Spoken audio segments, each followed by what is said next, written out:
Special-purpose reconnaissance troops from the Rubizh Brigade successfully carried out an operation on the Pokrovsk axis, resulting in 12 Russian soldiers surrendering, the brigade's press service reported. The Rubizh Brigade is one of the assault units of the offensive guard, with prior combat experience in Hostomel, Bakhmut, and Rubizhne. The situation in Pokrovsk city remains the most difficult along the entire front. Ukrainian defense forces are carrying out search and strike operations to eliminate Russian occupiers. Ukrainian positions remain in the city center, and ongoing firefights prevent enemy forces from consolidating, according to the East Operational Command. Recon officers with the call signs Montana and Kyiv have explained that the operation unfolded in 2 stages. On the first day, the team quietly approached a Russian platoon strongpoint, removed tripwires, and disabled the enemy's communications equipment. Caught by surprise, 3 Russian soldiers surrendered after a brief firefight and negotiations, during which Ukrainian forces guaranteed their safety and medical aid. The following day, the scouts returned to fully clear the position. 9 Russian soldiers remained in the dugout, refusing to surrender and continuing to fire. Using a psychological tactic, the Ukrainian troops threatened them with an approaching tank. "We told them the tank was coming, and if they didn't surrender, they'd be buried right there," the brigade recalled. The tactic worked, and all 9 remaining soldiers laid down their weapons and were taken prisoner. Danilo Borisenko, the head of intelligence of the anti-aircraft missile and artillery division of the Rubizh Brigade, stated that because Ukrainian firing and observation positions are located at great distances from each other, some Russian infantry are managing to slip into Pokrovsk. "Our positions are not continuous and dense, as people are used to seeing in movies about World War II or World War I. Today, there is no such thing as a continuous line of trenches or dugouts. Now, the line of contact is a collection of firing or observation positions, which are often located at a great distance from each other. And this allows the enemy in some cases to slip between these positions and move into our rear to accumulate their manpower there for further actions," commented the serviceman. According to him, this is how the Russian army is trying to penetrate into Pokrovsk. While most of the Russian soldiers are detected and destroyed, a certain percentage of enemy infantry is successful in such advances.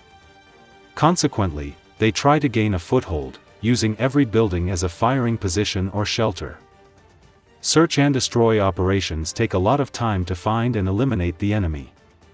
However, it cannot be said that Russia has already accumulated enough forces in Pokrovsk to hold the occupied positions. Our defense forces, all units involved in the defense of Pokrovsk, are doing everything possible and impossible to inflict maximum damage on the occupiers. The enemy's losses in this direction are the largest on the entire front. Although this is not stopping the invaders much yet, we are making efforts to work even better and destroy as many of the enemy forces as possible," summarized Danilo Borisenko.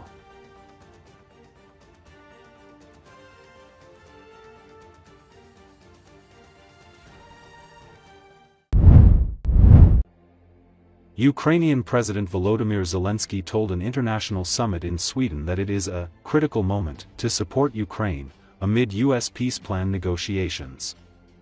According to Associated Press, it came as European Union leaders on Monday met in Angola to discuss the situation in Ukraine on the sidelines of a summit with the African Union scheduled to take place in the country.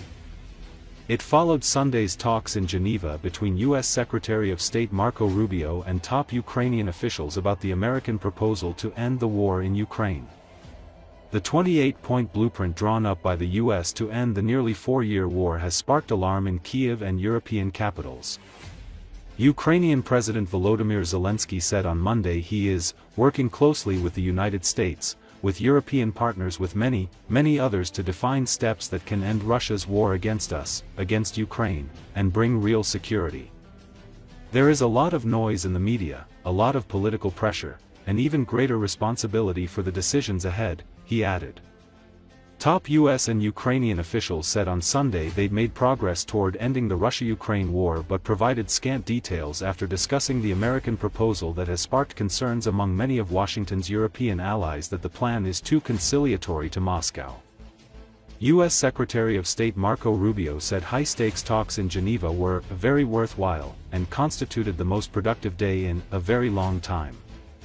But he offered very little information on what was discussed. He also downplayed a Thursday deadline set by President Donald Trump for Ukraine to respond to the plan, saying simply that officials want to see fighting stop as soon as possible and that officials could keep negotiating Monday and beyond. He said that higher-level officials may eventually have to get involved. Right now, we are at a critical moment, and we are working closely with the United States, with European partners, with many others to define steps that can end Russia's war against us, against Ukraine, and bring real security. And there is a lot of noise in the media, a lot of political pressure, and even greater responsibility for the decisions ahead. Putin wants legal recognition for what he has stolen, to break the principle of territorial integrity and sovereignty. And that's the main problem. You all understand what that means. He wants it not only from Ukraine, he wants it from the whole world, and it's very dangerous. Of course, we all continue working with partners, especially the United States, and look for compromises that strengthen but not weaken us. And we will continue explaining how dangerous it is to pretend that aggression is something one can simply overlook and move on. And I ask you, do not stay silent. Do not be passive observers of history. Be participants. It is important to support Ukraine now, and I thank you for that support. It is important to support the negotiation process, and I am grateful for every piece of advice and every bit of information we receive from European leaders. And it is crucial to support the principles on which Europe stands, that borders cannot be changed by force, that war criminals must not escape justice, and that the aggressor must pay fully for the war he started. Footage of Ukraine's military strikes deep into Russia's Shatura thermal power plant in the Moscow region has been released. Video footage on Telegram showed balls of flames and black smoke rising into the night sky from the power station. Kamikaze drones struck the thermal power plant located in the city, causing an explosion and a fire. As a result of the strike, transformer units and other equipment were severely damaged. Due to the damage to the power plant, which plays an important role in supplying electricity to the Moscow region, part of Shatura was left without power and heating. No information has been reported about casualties. Authorities in the Moscow region stated that several drones were shot down by the air defense system. Moscow region Governor Andrei Vorobyev said that backup power had been switched on and that mobile heating systems were being deployed to the area where the temperature was around freezing point. All efforts are being taken to promptly restore heat supply, Vorobyev said. The town of Shatura has a population of about 33,000. One local resident said that there was no heating. 3 transformers at the power station caught fire. The Kommersant newspaper cited the Emergencies Ministry as saying, "Recall, in the 4th year of the deadliest European conflict since World War II, Russia has been pummeling Ukraine's electricity and heat infrastructure while Kiev has up until now mostly focused on trying to knock out Russia's oil refineries, crude terminals, and pipelines."